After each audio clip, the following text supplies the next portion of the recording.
नमस्कार. दिवाळीच्या तुम्हाला सगळ्यांना खूप खूप शुभेच्छा. तुमचे खूप सारे प्रश्न आणि डाउट्स माझ्यापर्यंत येत आहेत, की पोटलीची पूजा आता कशी करायची दिवाळीमध्ये? म्हणून मी हा व्हिडिओ करून तुमच्यापर्यंत पोहोचवत आहेत, की यंदा दिवाळीमध्ये आपण पोटलीची पूजा कशी करायची? याबद्दल माझे अनेक व्हिडिओज आहेत. पण तरीसुद्धा यंदा काय आपण नाविन्य याच्यामध्ये आणू शकतो आणि कशाप्रकारे पोटलीची पूजा करू शकतो, हे या व्हिडिओच्या मार्फत मी तुम्हाला सांगण्याचा प्रयत्न करत आहे. पूजा अत्यंत सोपी आहे. त्यामुळे तुम्ही पूर्ण व्हिडिओ बघा आणि जर का काही डाउट्स असतील तर व्हिडिओच्या खालीच तुम्ही कमेंट करून मला विचारू शकता. तर पोटलीमध्ये जे आसन दिलेलं आहे, त्या आसनावर तुम्हाला सगळं सामान छानपणे रचून ठेवायचं आहे आणि त्याच्यानंतर तुम्हाला छानपणे रचून ठेवलेलं जे तुम्ही वस्तू आहेत, त्याची पूजा करायची आहे. ठीक आहे? तुमच्या मनामधले भाव महत्त्वाचे आहेत. वस्तू इकडची तिकडे झाली तरी चालणार आहे. पण तरी तुम्ही मनोभावे लक्ष्मी मातेची कृपा प्राप्त व्हावी म्हणून ही पूजा करू शकता. तर सर्वात प्रथम यंदा मी पोटलीमध्ये मेरुश्री यंत्र दिलेलं आहे. या मेरुश्री यंत्राला या ब्रह्मांडाची उपमा दिलेली आहे आणि आपल्याला काय प्राप्त करून घ्यायचं असतं, तर या ब्रह्मांडामध्ये जी असलेली गोष्ट आहे तीच आपल्याला प्राप्त करून घ्यायची असते. त्याच्याचमध्ये आपल्या इच्छा आणि अपेक्षा आहेत ज्या या ब्रह्मांडामध्ये आहेत. म्हणूनच आपण या मेरुश्री यंत्राची पूजा महालक्ष्मी मातेसोबत करतो. जेणेकरून आपल्याला हव्या असलेल्या आपल्या इच्छा किंवा आपले जे गोल्स आहेत, आपली जी स्वप्न आहेत, ते आपल्याला पूर्ण करण्यासाठी मदत मिळते. तर सर्वात प्रथम धनत्रयोदशीच्या दिवशी एकतर तुमच्याकडे हे श्री मेरू यंत्र असेल किंवा मग आधी दिलेलं जे कॉपरचं फ्लॅट श्रीयंत्र आहे ते असेल.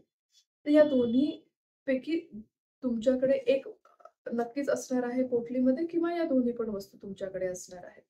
तर हे जे श्रीयंत्र आहे, याला तांदळामध्ये ठेवतात. तर एका प्लेटमध्ये किंवा वाटीमध्ये तुम्ही थोडेसे तांदूळ घेऊन हे श्रीयंत्र त्याच्यामध्ये ठेवायचं आणि त्याच्यासोबत कमलगट्टाचे जे बीज आहेत, ते ठेवायचे आहेत. कारण कमळामध्ये लक्ष्मी मातेचा वास असतो आणि तिच्या बीजामध्ये सुद्धा तिचं सूक्ष्म स्वरूपामध्ये अ, ती सूक्ष्म स्वरूपामध्ये ती त्याच्यामध्ये सुद्धा वास करते. म्हणून तांदूळ आणि त्याच्यासोबत कमलगट्टा असं मी स्वतः करते आणि याचा मला लाभ झालेला आहे. म्हणून मी तुम्हाला या प्रकारे गाईडन्स देत आहे. हे असं तुम्ही ठेवल्यानंतर हे तुम्ही मध्यभागी ठेवायचं आहे आणि याच्या आजूबाजूला पोटलीमधल्या सगळ्या वस्तू तुम्हाला मांडून ठेवायच्या आहेत.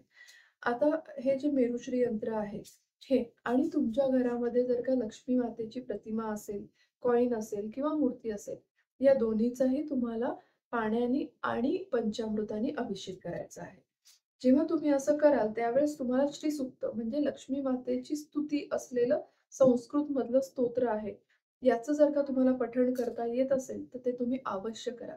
नसेल तर YouTubeवर लावून तुम्ही त्याच्यासोबत अभिषेक किंवा पंचामृतांनी आणि पाण्याने अभिषेक करू शकता. याच्या व्यतिरिक्त तिसरा ऑप्शन आहे, की श्रींब्रजीने तुम्ही या लक्ष्मी मातेच्या मूर्तीची आणि श्रीयंत्राची अभिषेकाने पूजा करू शकता. ठीक आहे. सर्वात प्रथम पाणी, मग पंचामृत आणि मग पाणी असं करून तुम्ही त्याला स्वच्छ धुवून पुसून ती प्रतिमा आणि हे श्रीयंत्र मध्यभागी ठेवायचं आहे. आणि मग हे सगळं झाल्यानंतर त्या बाकीच्या ज्या सगळ्या वस्तू आहेत, त्याला हळदी, कुंकू, अक्षत, फूल वाहून, तुपाचा दिवा छानपणे लावून, उदबत्ती, अगरबत्ती ओवाळून अशा पद्धतीने तुम्हाला याची पूजा करायची आहे. ही पूजा झाल्यानंतर तुमच्या घरामध्ये ज्या प्रकारे प्रथा आहेत, त्या प्रकारे तुम्ही धन्याची पूजा करू शकता धनत्रयोदशीच्या दिवशी आणि त्याच्यानंतर आजच्या दिवशी म्हणजे धनत्रयोदशीच्या दिवशी कुबेरांची पूजा सुद्धा करतात, जे की संपत्तीचं रक्षण करणारी देवता आहे. याच्यावर दिलेला जो मंत्र आहे, हा 11 वेळा म्हणायचा आहे. सगळी पूजा झाल्यावर हात जोडून तुम्हाला हा मंत्र म्हणायचा आहे. ठीक आहे? हे झाल्यानंतर व्रजीचं जे कार्ड आहे, हे हातामध्ये घेऊन तुम्ही व्रजी 108 वेळा किंवा हे तुमच्या समोर ठेवून पण तुम्ही करू शकता. जसं तुम्हाला योग्य आणि सोयीस्कर वाटेल त्या पद्धतीने तुम्ही करू शकता. तर व्रजी अ, हा जो मंत्र आहे, हा बीज मंत्र आहे महालक्ष्मीला अ, आकर्षित करण्यासाठीचा जो मंत्र आहे, हा महालक्ष्मीचा बीज मंत्र आहे. तिला आपण इन्व्होक जसं आपण इंग्लिशमध्ये जर का म्हटलं, तर तिला इन्व्होक करण्याचा जो मंत्र आहे, तिची एनर्जी अट्रॅक्ट करण्याचा जो मंत्र आहे, तो श्रींप्रसी आहे. हा मिनिमम 108 वेळा जेव्हा पण आपण पोटलीची पूजा करू, त्याच्यानंतर याला मिनिमम 108 वेळा म्हणायचं आहे. मॅक्सिमम तुम्ही किती वेळा सुद्धा करू शकता. ठीक आहे.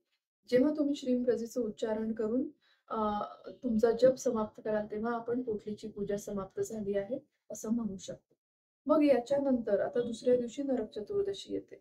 तर त्या दिवशी ही पूजा तुम्ही मांडलेली जी आहे, ही परत उचलून ठेवू शकता आणि परत नंतर याची मांडणी तुम्ही लक्ष्मीपूजनाच्या दिवशी, लक्ष्मीची पूजा ज्या दिवशी तुम्ही करता, त्या दिवशी करू शकता. तर मी मागच्या वर्षी व्हिडिओ शेअर केलेले होते, की लक्ष्मी मातेला विड्याची पानं आणि गुलाबाची, कमळाची फुलं खूप आवडतात. तर तुम्ही लक्ष्मीपूजनाच्या दिवशी जेव्हा ही पूजा करणार आहात, तेव्हा तुम्ही विड्यांच्या पानांची छानपैकी आरास करा आणि मग मध्यभागी लक्ष्मीची मूर्ती आणि पोटलीमधलं सामान छानपणे रचून त्या दिवशी तुम्ही याची पूजा अवश्य करू शकता.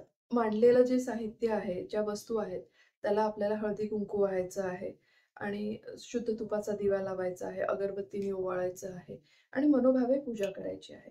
आणि सांगितल्याप्रमाणे प्रत्येक वेळेस पोटलीची पूजा झाल्यावर कुबेरांचा जो मंत्र आहे, तो 11 वेळा आणि श्रींप्रसी मिनिमम 108 वेळा तुम्हाला म्हणायचा आहे.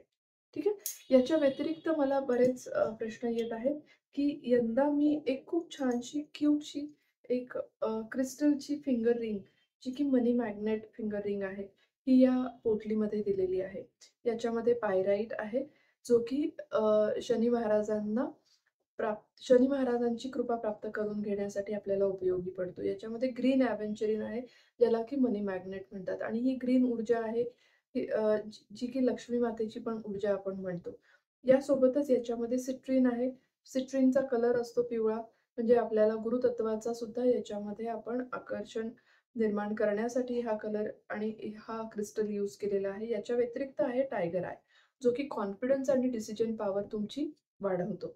अशा पद्धतीने या कॉम्बिनेशननी तयार केलेली ही अत्यंत पॉवरफुल अशी फिंगर रिंग छोट्या-छोट्या क्रिस्टल्सच्या स्वरूपामध्ये मी बनवलेली आहे आणि याला एनर्जाइज सुद्धा केलेली आहे. तर जेव्हा आपण ही या सगळ्या वस्तूंसोबत ठेवतो, तेव्हा त्याची ऊर्जा ऑलरेडीच वाढणार आहे आणि याला हीलिंग केलेलं असल्यामुळे याची ऊर्जा तशीही खूप दिवसांपर्यंत कायम राहणार आहे.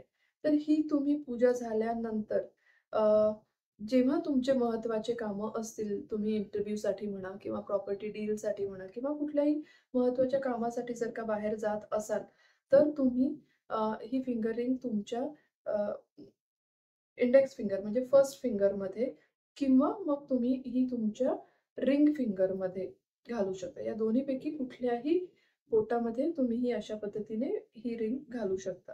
ठीक आहे. मी डेली ही रिंग वापरण्यासाठी तुम्हाला सजेस्ट नाही करणार, कारण ती जरा नाजूक आहे. तुम्ही ही बाळगू शकता सोबत जर का तुम्हाला बाळगायची असेल तर.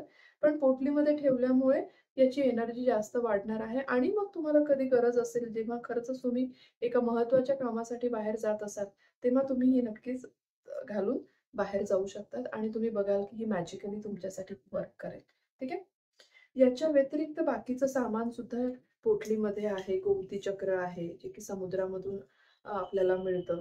तर हे खूप छान असं मोठं जेवढी वस्तू मोठी असते तेवढी त्याची आकर्षण शक्ती आणि त्याची ऊर्जा तेवढीच प्रभावी असते. म्हणून मला ही खूप छान क्वालिटी यंदा मिळालेली आहे. म्हणून मी हे पोटलीमध्ये इन्क्लूड केलेलं आहे.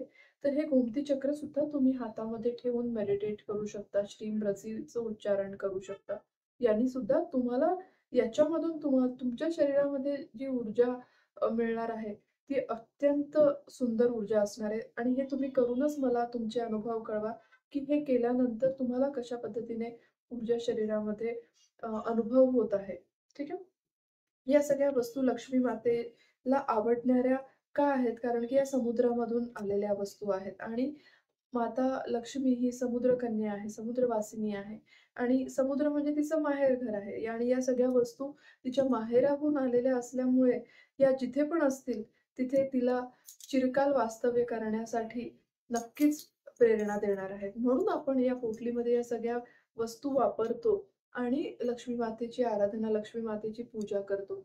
म्हणून लक्ष्मी मातेला आपल्या घरामध्ये चिरकाल वास्तव्य करण्याची जी प्रेरणा आहे किंवा आपण जी सेवा या अशा पद्धतीने करत आहोत, त्यामुळे तिचा कृपा आशीर्वाद, तिचा कृपा प्रसाद आपल्यापर्यंत येण्यासाठी निश्चितच आपल्याला मदत मिळणार आहे. तर अशा पद्धतीने खूप सोपी पूजा आहे, तुम्हाला करायची आहे. यानंतर जेव्हा धनत्रयोदशी आणि लक्ष्मीपूजनाच्या नंतर जेव्हा आपण पोटलीची पूजा करतो, त्याच्यानंतर येतो पाडवा. ठीक आहे. अमावास्याच्या नंतर जेव्हा चंद्राची प्रतिमा हळू आकाशामध्ये दिसायला लागते. चंद्र हा मनाचा कारक आहे.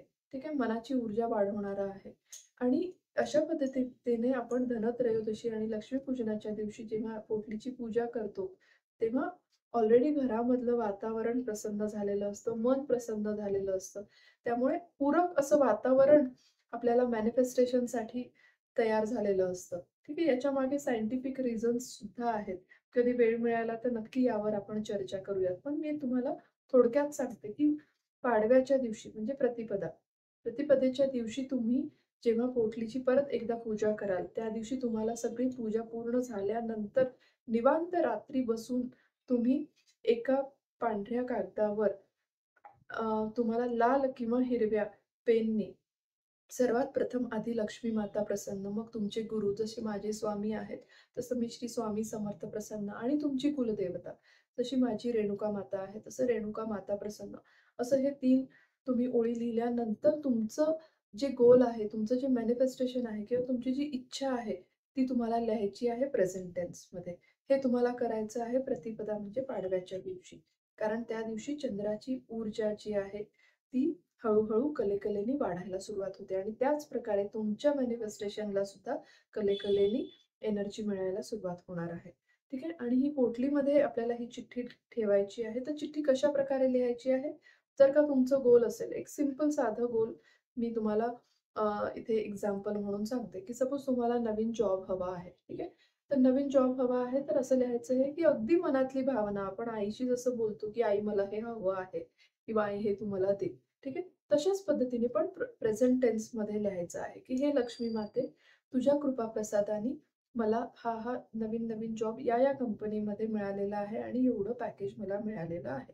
जर का प्रॉपर्टीची डील असेल, तर "लक्ष्मी माते, तुझ्या कृपेने आमची ही घराची डील किंवा प्रॉपर्टीची डील ही अगदी सक्सेसफुल झालेली आहे."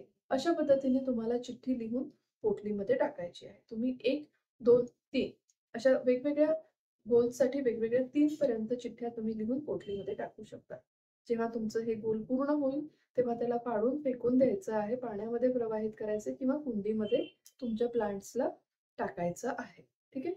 आणि प्रत्येक वेळेस, प्रत्येक पौर्णिमेच्या नंतर तुम्ही एक मॅनिफेस्टेशनची चिट टाकू शकता तुमच्या पोटलीमध्ये. आता तुम्ही प्रतिपदेला 3 चिठ्ठ्या लिहून टाकू शकता. त्याच्यानंतर येणाऱ्या दर पौर्णिमेला पूजा झाल्यानंतर तुमची जर का काही इच्छा असेल आणि ही इच्छा फक्त तुमच्याच बाबतीमध्ये नाही, तर तुमच्या घरातल्या इतर मेंबर्ससाठी, तुमच्या मुलांसाठी, तुमच्या हसबंडसाठी किंवा स्पाउससाठी, आई-वडिलांसाठी, सासू-सासऱ्यांसाठी, कोणासाठीही तुम्हाला जर का काही इच्छा व्यक्त करायची असेल आणि ही इच्छा फक्त पैशांशीच रिलेटेड आहे असं नाही, त्यांच्या आरोग्याशी रिलेटेड पण जर काही इच्छा असतील, तर त्या पण तुम्ही याच्यामध्ये लिहू शकता. ठीक आहे? आणि जेव्हा तुम्ही पोटलीची पूजा करणार आहात, तेव्हा परत लक्ष्मी मातेसमोर बोलून तुम्हाला या इच्छासुद्धा दाखवायच्या आहेत, की तुझ्या कृपेने हे नक्की माझ्या आयुष्यामध्ये येत आहे. अशा पद्धतीने तुम्हाला बोलायचं. इतका विश्वास दाखवायचा आहे, की अ, लक्ष्मी माता हे तुम्हाला साध्य करून देणारच आहे. हा तुमचा अगदी ब्लाइंड ट्रस्ट असला पाहिजे आणि ती करतेच. जेवढा तुमचा विश्वास आणि बिलीव्ह आहे, तेवढं हे तुमच्यासाठी छान पद्धतीने काम करतं. त्यामुळे अशा पद्धतीने पूजा करा, अशा पद्धतीने मनोभावे पोटलीची पूजा करा आणि वर्षभरामध्ये तुम्हाला बघा खूप सुंदर अनुभव येणार आहेत आणि हे अनुभव तुम्ही माझ्यापर्यंत पोहोचवत राहा. तर चला, धनत्रयोदशीपासून ते प्रतिपदेपर्यंत आणि नंतर त्रिपुरारी पौर्णिमा ते मार्गशीर्ष महिन्यातल्या पौर्णिमेपर्यंत पोटलीची अशी पूजा आपण करणार आहोत. त्यानंतर तर पौर्णिमेला किंवा केव्हा या पोटलीची पूजा करायची त्याच्या आदल्या दिवशी तुम्हाला माझ्याकडून रिमाइंडर्स येत राहतील. अ, तर तुम्हाला मी शुभेच्छा देते. पोटली तुमच्या आयुष्यामध्ये खूप सुख, समाधान, शांती घेऊन येऊ. कारण लक्ष्मी माता आपण तिला आई म्हणतो, ती तुमच्या घरामध्ये आलेली आहे. आई कधीच रिकाम्या हाताने येत नसते. ती नक्कीच भरभरून सुख, संपत्ती, समाधान, शांती आणि अष्टऐश्वर्य घेऊन तुमच्या घरामध्ये येते. फक्त विश्वास ठेवा आणि मनोभावे पूजा करा. Thank so much. परत भेटूयात अशाच एखाद्या व्हिडिओच्या मार्फत.